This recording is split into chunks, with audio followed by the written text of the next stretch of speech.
Audio Jungle.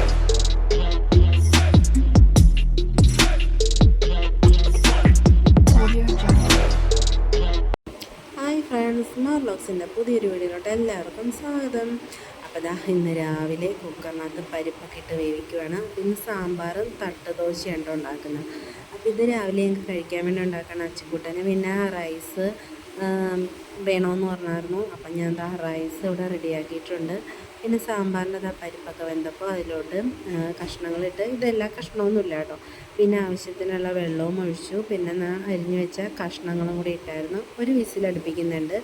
പിന്നെ അച്ചുവിന് സ്കൂളിൽ കൊണ്ടുപോകാനായിട്ട് മറ്റേ റൈസിൻ്റെ ഒപ്പം കൊണ്ടുപോകാൻ വേണ്ടി ഞാൻ സള്ളാസ് റെഡിയാക്കുവാണ്. കുറച്ച് റെഡിയാക്കിയുള്ള അച്ചുകൂട്ടന് മാത്രമായിട്ടുള്ളത്. പിന്നെ അതിൻ്റെ ഒപ്പം ഒരു പപ്പടവും കൂടി ഞാൻ പപ്പടവും കൂടി ഞാൻ വറുത്ത് കൊടുക്കാൻ വേണ്ടിയിട്ട് ഞാൻ ഒരു ചട്ടി വെച്ചു. ആവശ്യത്തിന് എണ്ണയൊക്കെ ഒഴിച്ചു. പിന്നെ അതിൽ നിന്ന് കുറച്ച് പപ്പടം എടുത്ത് മാത്രം അച്ചുവിനുള്ള മാത്രം വറുത്ത് എടുക്കുവാണ്. പച്ചക്കുട്ടന് ഞാൻ ഇങ്ങനെയുണ്ടോ കൊടുത്തു വിടുന്നത്. ഇന്ന് പച്ചക്കുട്ടൻ ഇപ്പോൾ 2-3 ദിവസമായിട്ട് റൈസ് ആണ് കൊണ്ടുപോകുന്നത്. പിന്നെ തട്ടുദോശ റെഡിയാക്കാനായിട്ടുള്ള മാവ് ഇത് തലേദിവസം അരച്ച് വെച്ചതിൻ്റെ മാവ് കുറച്ച് ബാലൻസ് ഉണ്ടായിരുന്നു. അപ്പം അതാണ് കേട്ടോ ഇത്. അങ്ങനെ ഞാൻ ഓരോരോ ദോശ, ഇത് അച്ചുക്കുട്ടനുള്ള ദോശ മാത്രമാണ് ഉണ്ടാക്കുന്നത്.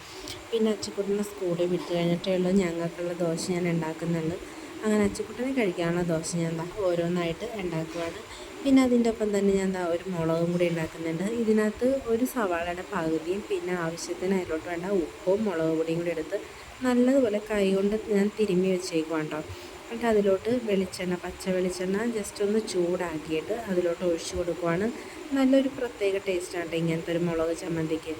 അപ്പോൾ ഞാൻ അത് അവിടെ റെഡി ആയിട്ടുണ്ട്. അച്ചുക്കുട്ടനപ്പോൾ കൊണ്ടുപോകാനായിട്ടുള്ളതെല്ലാം റെഡിയാക്കി വെച്ചു. അങ്ങനെ അച്ചുക്കുട്ടൻ ഫുഡൊക്കെ കഴിച്ച് സ്കൂളിൽ പോയി. പിന്നെ ഞങ്ങളുടെ അമ്പുക്കുട്ടനും ഞാനും കൂടി കുളിച്ചൊക്കെ വന്ന് ഞങ്ങൾക്ക് കഴിക്കാനുള്ള ദോശ അങ്ങനെ ഉണ്ടാക്കുവാണ്. അപ്പോൾ അമ്പുക്കുട്ടൻ എൻ്റെ അടുത്ത് ഇരിപ്പുണ്ട്. അങ്ങനെ അമ്പുക്കുട്ടനോട് ഓരോ വർത്തമാനങ്ങളൊക്കെ പറഞ്ഞാണ് ഞാൻ പിന്നെ ദോശയൊക്കെ ഉണ്ടാക്കുന്നത്.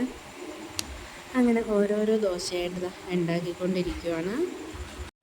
അമ്പുക്കുട്ടനപ്പോൾ ഉറക്കം വരുന്നുണ്ട്. ആ ടൈമിലപ്പോൾ ഞാൻ അമ്പുവിനോട് വർത്തമാനമൊക്കെ പറഞ്ഞ് ഞങ്ങൾ ദോശ ഫുള്ളായിട്ടുണ്ടാക്കി. അപ്പോഴത്തേക്കും നമ്മുടെ സാമ്പാറിൻ്റെ കഷ്ണങ്ങളൊക്കെ വെന്ത് കിട്ടിയായിരുന്നു. ഞങ്ങൾ സാമ്പാറിലോട്ട് വേണ്ട നമ്മുടെ ഉണക്കമുളകും പച്ചമുളകും കുറച്ച് എണ്ണ ഒഴിച്ചിട്ട് ഒന്നത് മൂപ്പിച്ചെടുക്കുവാണ്ട്. അപ്പോൾ അതിൻ്റെ ഒപ്പം തന്നെ ഞാൻ കുറച്ച് സാമ്പാർ പൊടിയും കൂടി ഇട്ട് ജസ്റ്റ് ഒന്ന് ചൂടാക്കിയിട്ട് ഇട്ട് കൊടുക്കുവാണ്ട്. ഞാൻ ഇങ്ങനെയാണ് സാമ്പാർ വയ്ക്കുന്നത്. അങ്ങനെ പൊടിയും കൂടി ജസ്റ്റ് ഒന്ന് ചൂടാക്കിയിട്ട് ഇട്ട് കൊടുക്കുവാണ്.